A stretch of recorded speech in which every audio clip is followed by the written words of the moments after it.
Alright guys, here is your review for your Chapter 7 Exponential. First thing is if you deposit $7,000 at 3% interest rate compounded quarterly, you got to remember that you wrote this down the other day, but this is the formula used for compound interest. And it's in your cheat book. It's also on the formula sheet in the room, okay? A represents your accumulated amount. They don't tell us the amount we're looking for after such and such time. They don't tell us that. P represents the principal, and the principal is just another word for what you start with or what you deposit. So P in this case is going to be 7,000. R is the rate, except your rate can't be 3%, but instead you're going to make it a decimal. So you can do one of two things. You can do 3 divided by 100 and get 0.03, or you can move the decimal on it 2 places to the left. So here's your decimal. 1, 2. So you move it twice to the left. N tells you how many times it's compounded. If it's quarterly, that's 4 times, which you should have all those written down in your resource guide. And T would be the time, but they didn't tell us the time, same thing, so we're just going to leave it as a T. So I'm looking at this right here. I'm going to look at where the A's we don't know. They all have A's. P 7,000, they all have 7,000. They all have 1. They all have plus signs. But then I'm looking for that decimal right there, 0.03. It's not that one, and it's not that one, okay? Then you have it over N, which is over 4. Good. That one's not over 4. So when you plug it back in, your final answer is going to be 1 plus your rate of 0.03 over 4 to the 4t power, which matches, which really should have had a t up there, but oh well, it matches answer choice B. This is showing your work, having that written down. Next one, Greenville has a population of 15,000 and it's decreasing at a rate of 8%. Same thing, you got the compound interest formula. So we need the A, the P, the R, the N, the T. When dealing with population, the N is always going to be 1 every single time. Our principal, our starting amount was 15,000. We started off with 15,000 people. And our rate is 8%. However, we have to write as a decimal, so it'll be 0.08. You can get that by moving the decimal twice or doing 8 divided by 100. Okay. They did not tell us our time. So time is going to be represented by T. It's unknown, and they did not tell us the amount we will have after such amount of time, or it didn't tell us what the amount we were looking for. So A and T are unknown, so you leave exactly how it is. So A equals our P, which is 15,000. Times 1, and this is where it gets a little tricky. We're decreasing, so it's not going to be a positive rate, it's actually going to be a negative rate. So you're going to see a minus sign, 0.08 over my N is 1, 1 to the T, okay? And that's just plugging it in right there. So it's going to actually match answer choice A. I would eliminate these because of the plus signs, and then I would eliminate this because we don't know our accumulated amount. That's the phony stuff from those problems. Okay? Number 3, same thing. A equals P times 1 plus R over N times N to the T. You should have that written down, or you should have it somewhere, so that way you have it for the test, okay? We don't know if you deposit $500 at 1.3% annual interest compound semi-annually, how much money will be in the account after 5 years? So they're asking for how much, so that is our accumulated amount. We're looking for that unknown variable. We started with P, so that's our principal. 1 plus our rate is 1.3%, which is equivalent to 0.013. Either divide by 100 or move the decimal twice to the left, and you'll get it right there. So 0.013 over my N. My N comes from right here. Semi will be a 2. That ends a 2, that ends a 2. And then our time is going to be after 5 years. Okay? So that's all the important stuff. You're literally just going to type exactly that right there into your calculator. So 500 parentheses 1 plus, get a fraction up, 0.013 over 2 to the 2 times 5 power, which is going to be 533.47. 533.47, because we're talking about money, so I'm going to round that, I'm going to bump that 7, it's 5 or more, so it's going to bump that 6 up to a 7. Okay? you can get rid of some phony amounts. D is definitely phony. I don't think you're going to have almost double the money after only 5 years. So that'd be a funny amount that you could definitely get rid of. Okay? All right. So that's all the compound interest formula, and there's how you can show your work. Basically, just filling in the formula how you have it. Okay, this next thing, notice that formula is the same for all of them. So I'm going to start off by typing it in here. So y equals 3 times 2 to the x power minus 5, and see what it looks like. Now when it's asking for the x-intercept, that is code for where it crosses the x-axis. Okay, some people forget what the x-intercept is, so make a note of it. That's what you need to write down, okay? So it does exist because it is crossing the x-axis right there, so it's not going to be B. And it looks like we're going to the right, up, or down 0. So it's definitely not going to be D, because that would mean we didn't even go to the right. So you got down to a A or C shot, all right? If I trace 1 enter, it gives me 1, 1, which is not a 0, okay? So we've just eliminated by just looking at it on the graph. However, here's how you do it. You go to second, calc, option 2 is the 0. Go to the left of it, press enter. Go to the right of it, press enter, press enter. Comes out to be about 0.736, which rounds to 0.74. So to show your work, write what it means to be an x-intercept, and also put second, calc, option 2, also known as the 0. That's how you would show your work. Those are the buttons you press on your calculator. Okay, y-intercept, that's where it crosses the y-axis. Okay, so when you're looking at that, you still have the same exact function. It does cross the y-intercept, or the y-axis, so we're going to get rid of that option. It is not at 0.74, because that's the option we just got for the x-intercept. And we need to count how far it went down. You can might see it went down 2, but if not, trace, 0, enter, and it's definitely at 0, -2. So the buttons you press are trace, 0, enter. That's how you show your work. Okay, horizontal asymptote, the trick is it's the number on the end. So it's definitely not 5, and it's definitely not -2. And remember, you're going to write it as y equals -5, and we have a graphic organizer on that, and that graphic organizer is this one right here. So you need to make sure you have it in your cheat book for the day of the test. It is right here, and it even says the trick right here is that C number on end, y equals C. So I'm going to put on to show my work, I'm going to put trick off of graphic organizer. Okay, that's what I would do. It is labeled trick, so I know you looked at it. Identify the domain. It's going to be all real numbers. Miss Smith told me.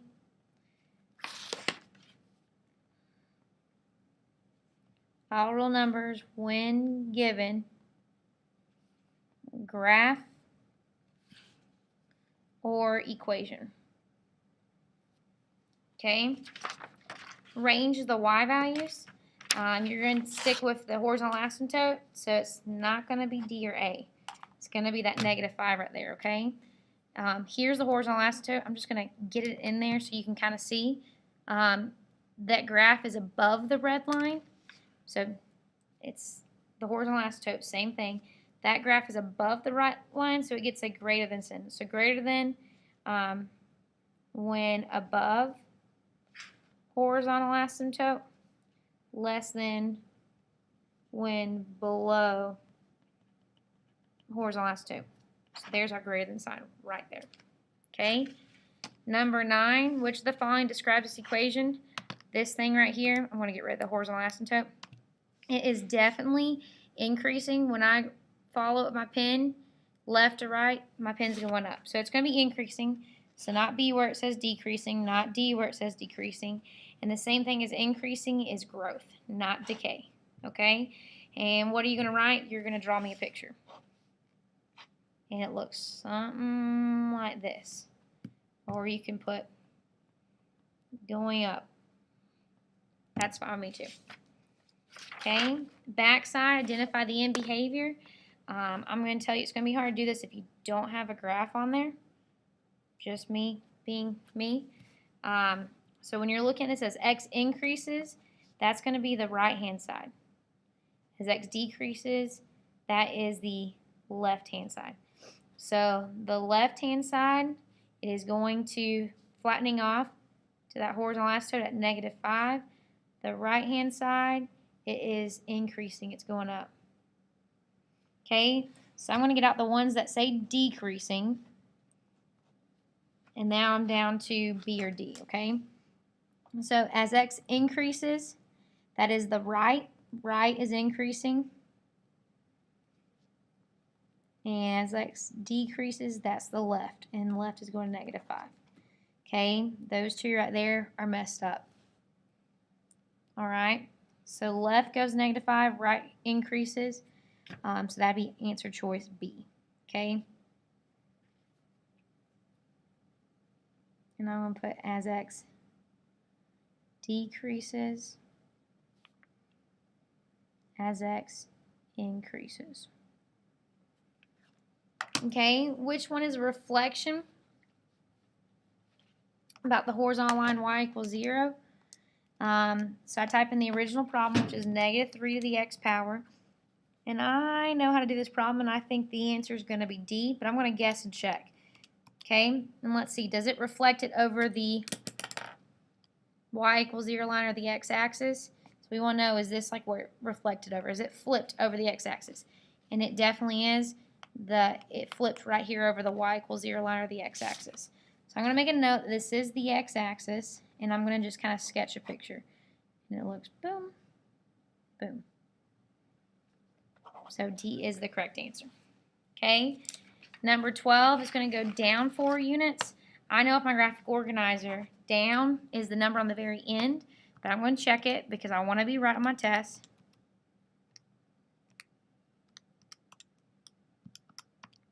And let's see if we went down 4 units. There's the first one. And remember, you look at the horizontal asymptote. And it did go down 4 units. The asymptote went down 4. So I'm going to sketch a picture as well. So we're good. Okay. Next one, I have y equals 2 to the x. And I want it to go to the left 2. So I think it's 2 to the x plus 3. Let's see if that's right. So guys, you literally just guess and check until they work, okay? So let's see, did it go left 3? That would mean the curve is different, and it did. So it looks like this, and it looks like this. So I'm going to put a look at curve. And the last one, look at horizontal asymptote. Okay? Next one, did it get reflected over the y-axis? I think it's this one, but we're going to check it. So 5 to the x and 5 to the negative x. There's the first one. Did it get reflected over the y-axis? So we want to know, is this where it got flipped over? Did it get flipped over the y-axis? And it did. So I'm going to sketch it to know I know what it looks like. It's going to look like this, and it's going to look like this. So yeah, that's right. Okay, next one is going to go up 4, or when you add 4 on the end, the asymptote got shifted up.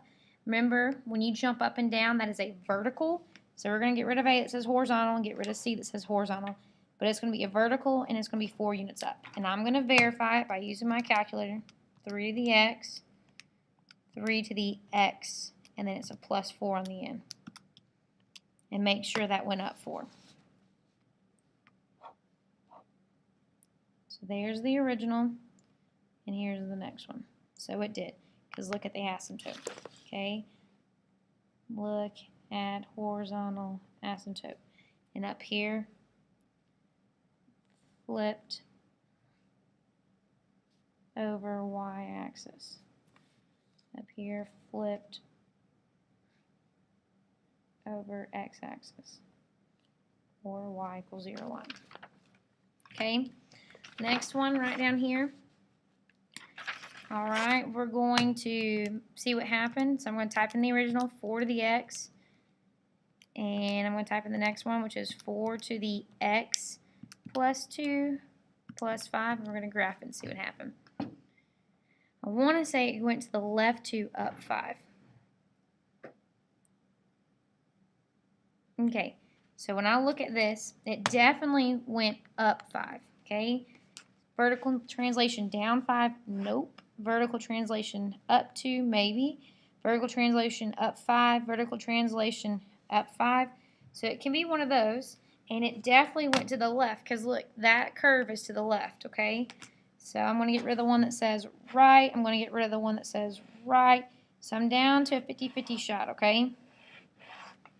So when you're looking at this right here, you got to be able to look at your graphic organizer, which will tell you right here.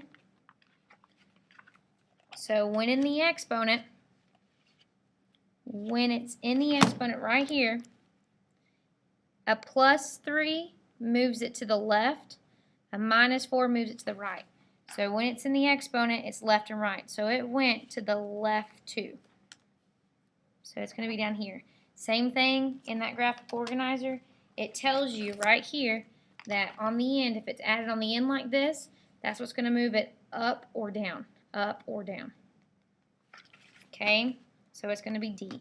And I'm going to sketch that picture.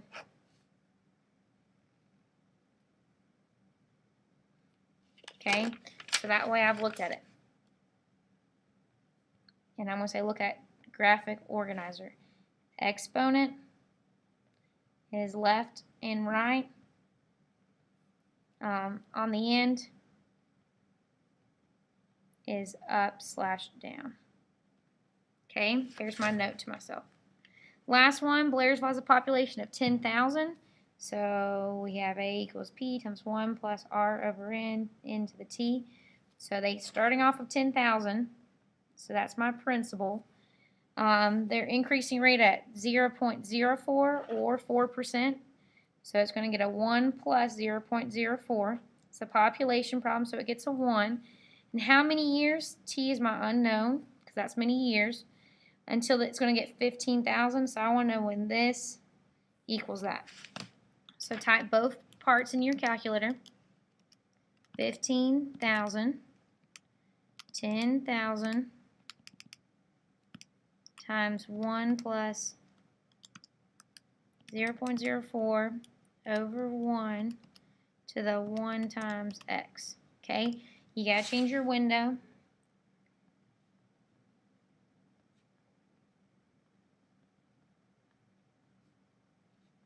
X measures time, Y measures the population, because time was my input in the problem. Right here's my input, which is the same thing as X. I'm going to make it from 0 to 30 years, because hopefully the population's changed that much in 30 years.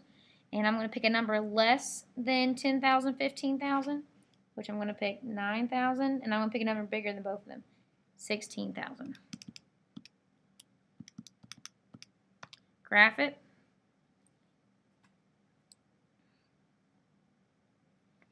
And the buttons you're going to press to get the answer is second calc,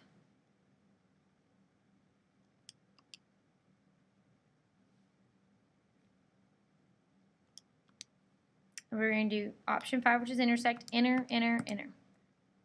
And it's going to be about 10.3 years. So my answer is 10.3 years, which is right here. Now, how do you show your work on that? Just write down the buttons you pressed. Second, option 5, enter, times 3. Okay?